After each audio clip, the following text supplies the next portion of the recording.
Gerald, the part of your book where you in the offensive zone, we have a F3 high and two low attackers, and you're numbered 1, 2, 3, and then your defense are numbered 4, 5, and you had them shifting shapes, and I was thinking, yeah, number 4 could be number 1. They're going to trade off, and there's a constant flow and movement relative to space available, space being created, and reading off one another. This is where I feel the NHL has made the biggest jumps in terms of interchange of positions in a coordinated, cooperative way that's really hard to defend. And I believe, working with the girls I'm watching in U15 and U18 level, especially at the U18 AAA level, they are capable of doing everything you describe in your book. I have no doubt about it. And just the fact you've referred to two triangles in the offensive zone and the movement pattern in that chapter of the book, that's something that I'm going to share with a number of coaches who have players that have the skill sets and the intelligence now to go to that level. So I wonder if you could elaborate on that, and you know the part we're talking about, I think. Yeah, like again, it's trying to like one of my big pet peeves in the offensive zone at every level is that we all say we want a F3, but then we tell the D like if the F3 is not there, then you can't engage. What do you mean the F3 is not there? That F3 is going to be there because as soon as that F3 leaves, we now need a new F3 that's rotating up into that position and taking that position. So if we, in my mind, having in the offensive zone, your F3 as the connective tissue between the two triangles, a low triangle and a high triangle, and you say like F3 is there no matter what. Like you don't need to worry about it. And it doesn't have to be the same kids standing there in the F3 spot. We want them rotating. And when they come down, the next person comes in. What it does is allow your defenseman to read the play and be more active. How many times does a defenseman get beat on a pinch because they hesitated? That's pretty much the number one reason why a defenseman gets beat on a pinch. It's one of two reasons. Either A, they shouldn't have left in the first place because it was not a play that had much of a percentage to win that thing. Like there was no way that the conditions of that play required a pinch, so that was a bad decision. That's one. Or they hesitated and then they went, and in that hesitation, that was the time that was needed for the puck carrier to get the puck and beat the pinch. A lot of those hesitations are due to the fact that they are not trusting that an F3 is actually there. So I'm saying on our team, you don't need to worry about it. F3 is there. And if you get beat on the pinch on the latter, not the former, where sometimes you can pinch and it's just a poor decision based on the play and there's no business for you even trying to do such a thing, fair enough. Let's set that aside. If it is a decision and there is an opportunity for you to go in and activate and get involved, whether it's a pinch or activating down the wall or getting in these different spaces, if there's an opportunity for you to do that, well, then you should do it. But we don't need you to hesitate because you're looking to try to see, well, is F3 here to help me? No, F3 is going to be there because that is what we do. And I think the adherence of F3 and making that a major part of the way in which you teach the shape, and that's a bit of a non-negotiable. We have F3 and that's it. I think that goes a long way to helping everyone engage and reduce a lot of these hesitations. And that's why to talk about those two triangles and how they're connected by that F3. And what I'm suggesting, F3 is there. It's not even a question. It's not even a question. They're there. They're rotating up, and they're coming up there with speed and purpose. Okay, Daryl, I want to make the point. I really believe that there's sort of a progression of teaching to pinch or not to pinch. Oh, pinch the far side only. Don't pinch the overload side. But I have just learned recently, and it was last year or 2 years ago, working with Tom. If the defensemen follow up, then don't play on the blue line. Play inside the blue line. On the puck side, you're at the ringette line. F3 will be there. If you're not at the ringette line on the strong side, F3 won't see you. And the idea of F3 is going to be I think there most is dependent on the D being activated sooner and feeling comfortable with it. I think it's a no-brainer. You call it pinching. I'd say activating both sides. Pitching was sort of like a finished attack in our day, but I'm just curious about that and your thoughts. But it's something I've done with the U13, 15 on the bench. Stress that teeter-totter in terms of support when you're coming down or pinching, the other one's pulling out half rink width apart, back and forth. And I found it's simple thinking for them if we let them do it.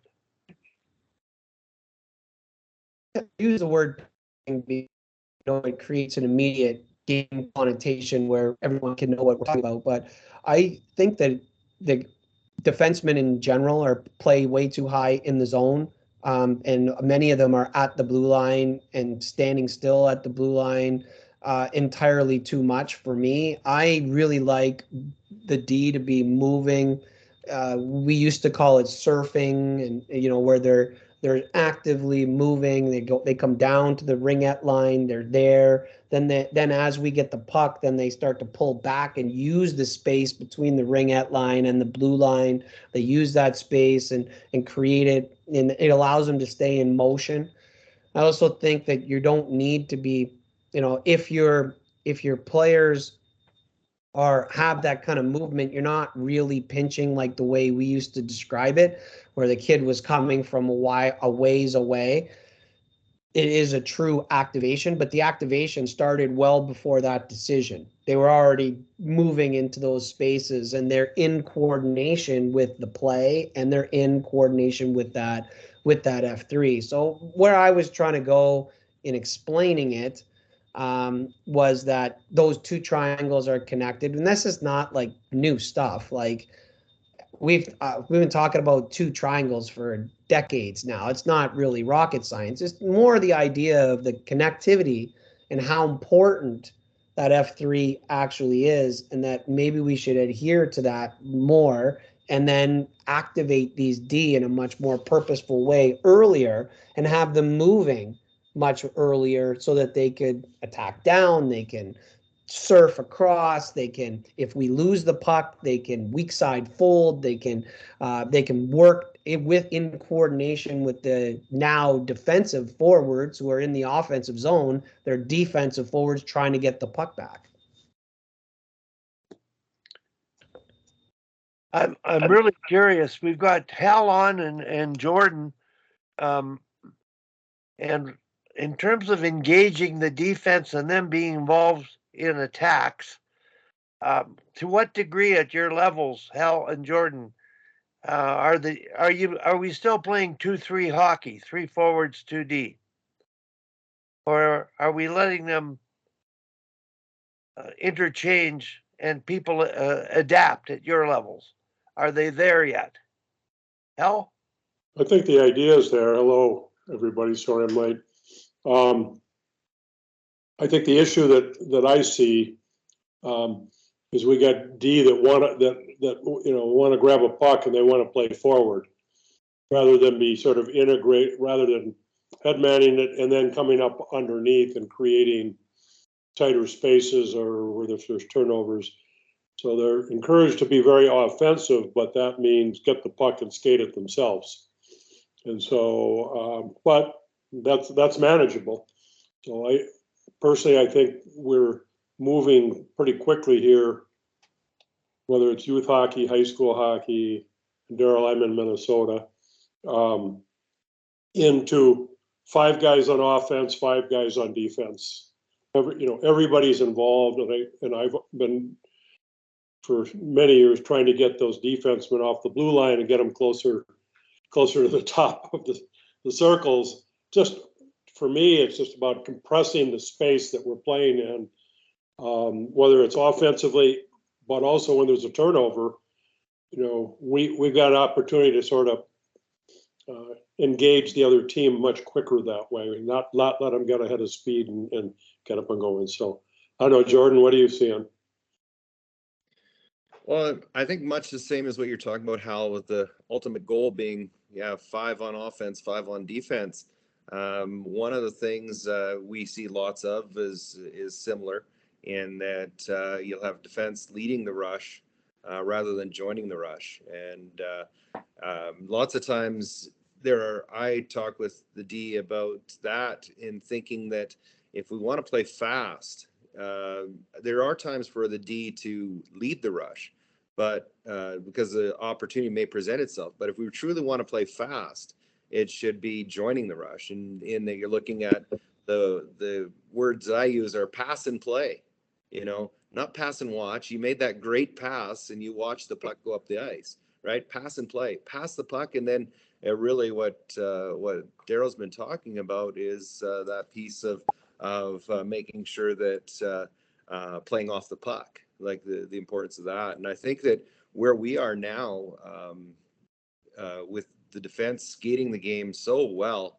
and that it is becoming more of a 5 on 5 attack, or trying to get attacking with 4 or 5.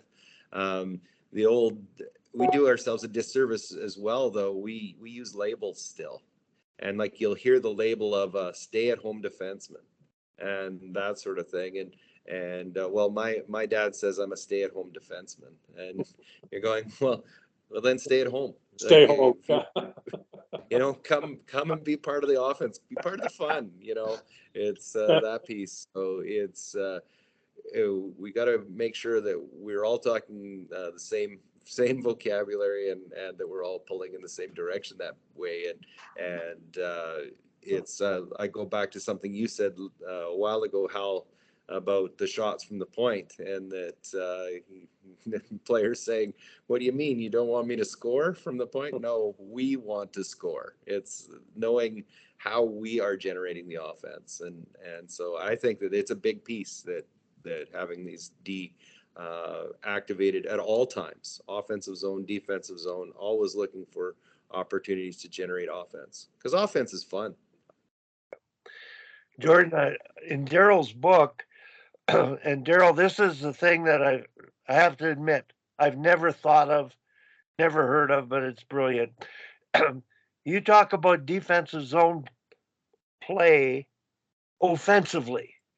It's your zone, but you're already anticipating what's happening to break out and attack, that transition moment. So where everybody sort of focus on protect the house and lock down and just stay, your thinking in that chapter is fairly advanced. And Jordan, in keeping with that, when possession's gained, the best pass option is the weak side D. And Daryl, I go back to Ella analyzing that one shift of hers where she was the breakout forward on the wall, and she knew it. Simply, she just explained it. I did it. And when we're saying, well, gosh, this is too complex, I'm saying, no, it isn't at a very young age. So you can hear these men here, Daryl, we're getting this information from you. They're applying it every day at their practices. They're innovating with it. And I'm really in a great position to sit back and watch it all happen, just observing it. But that idea of thinking ahead in your own zone without the puck, you don't have it yet. Can you elaborate on that, and then getting it into the attack where there's that interchange? It's not the forwards only. Go ahead, Daryl. The idea is that we only really want to defend for the least amount of time possible. The purpose of defending is to get the puck back. And then once we get the puck back, we need to have an eye forward of where we're trying to go so that we can begin to formulate an attack that's intelligent and uses multiple people and gets us in a place